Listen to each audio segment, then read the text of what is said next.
Hello student, তোমরা কেমন আছো? আশা করি তোমরা সবাই ভালো আছো। প্রতাপ একাডেমি কোচিং পরিবারে তোমাদেরকে সকলকেই স্বাগত। আমি প্রতাপ স্যার। আজকে আমি নিয়ে চলে এসেছি যে সমস্ত স্টুডেন্টরা ক্যালকাটা ইউনিভার্সিটির আন্ডারে অল অ্যাফিলিয়েটেড কলেজগুলির মধ্যে 6 সেমিস্টারে পড়ছো, ইতিহাস অনার সাবজেক্টটি নিয়েছো, ডিএসসি বি3 পেপারটি রয়েছে তোমাদের জন্য। আজকে আমি নিয়ে চলে এলাম ডিএসসি বি3 পেপারে মার্কস 5-এর গুরুত্বপূর্ণ কোশ্চেনগুলি, যে কোশ্চেনগুলি তোমরা যদি এখন থেকে ভালো করে রেডি করে রাখো অবশ্যই তোমরা এক্সাম টাইমে চিন্তামুক্ত থাকবে। চলো বেশি দেরি করবো না, কোশ্চেনগুলি আমরা দেখে নেব। কোশ্চেনগুলি আলোচনা করবে তোমাদেরকে বলে রাখি, যারা এখনও পর্যন্ত ডিএসসি A3 পেপারে 10 মার্কস, 20 মার্কস ও 5 মার্কসের গুরুত্বপূর্ণ কোশ্চেনগুলি দেখো এই ভিডিও ডেসক্রিপশন বক্সে সেই ভিডিও লিঙ্ক দেওয়া থাকবে, পারলে তোমরা দেখে নিও। এছাড়াও তোমাদেরকে বলে রাখি CC13 পেপার, CC14 পেপারে 10 মার্কস ও 5 মার্কসের গুরুত্বপূর্ণ কোশ্চেনগুলি আমি আলোচনা করে দিয়েছি। সেই ভিডিওগুলি না দেখে থাকো, এই ভিডিও ডেসক্রিপশন বক্সে সেই ভিডিও লিঙ্ক আমি দিয়ে দেবো, পারলে তোমরা একবার দেখে নিও। চলো আজকের আমরা দেখে নেবো ডিএসসি B3 পেপারে গুরুত্বপূর্ণ মার্কস 5-এর কোশ্চেনগুলি, যে কোশ্চেনগুলি এক্সামে আসতে চলেছে।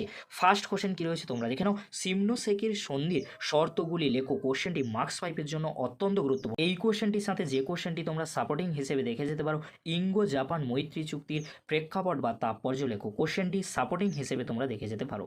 নেক্সট কোশ্চেন কি রয়েছে তোমরা দেখে নাও। প্রাক পুনঃস্থাপন জাপানে ডাইমো শ্রেণীর ওপর টিকা লেখো। কোশ্চেনটি মার্কস 5-এর জন্য অত্যন্ত গুরুত্বপূর্ণ। এই কোশ্চেনটির সাথে তোমরা যে কোশ্চেনটি সাপোর্টিং হিসেবে দেখে যেতে পারো, 1930-এর দশকে জাপানকে অন্ধকার আচ্ছন্ন বলা হয় কেন? কোশ্চেনটি তোমরা সাপোর্টিং কোশ্চেন হিসেবে দেখে যেতে পারো। নেক্সট কোশ্চেন কি রয়েছে তোমরা এখানে। জাপানের ইতিহাসে 1853 খ্রিস্টাব্দের তাৎপর্য ব্যাখ্যা করো। কোশ্চেনটি মার্কস 5-এর জন্য অত্যন্ত গুরুত্বপূর্ণ। এই কোশ্চেনটির সাথে তোমরা যে কোশ্চেনটি সাপোর্টিং কোশ্চেন হিসেবে দেখে যেতে পারো, চীনের ওপর জাপানের 21 দফা দাবি টিকা লেখো। কোশ্চেনটি তোমরা সাপোর্টিং কোশ্চেন হিসেবে দেখে যেতে পারো। নেক্সট কোশ্চেন কি রয়েছে তোমরা এখানে। মেইজি সরকার গৃহীত সামরিক সংস্কারের ওপর টিকা লেখো। কোশ্চেনটি অত্যন্ত গুরুত্বপূর্ণ। এই কোশ্চেনটি এক্সামে আসার সম্ভাবনা প্রবল রয়েছে। এই কোশ্চেনটির সাথে তোমরা যে কোশ্চেনটি সাপোর্টিং হিসেবে দেখে যেতে পারো, সাতসুমা বিদ্রোহ টিকা লেখো। কোশ্চেনটি মার্কস 5-এর জন্য গুরুত্বপূর্ণ রয়েছে, তোমরা সাপোর্টিং কোশ্চেন হিসেবে দেখে যেতে পারো। নেক্সট কোশ্চেন কি রয়েছে তোমরা এখানে। 1858 খ্রিস্টাব্দে স্বাক্ষরিত হ্যারিস চুক্তির শর্তগুলি লেখো। কোশ্চেনটি মার্কস 5-এর জন্য অত্যন্ত গুরুত্বপূর্ণ।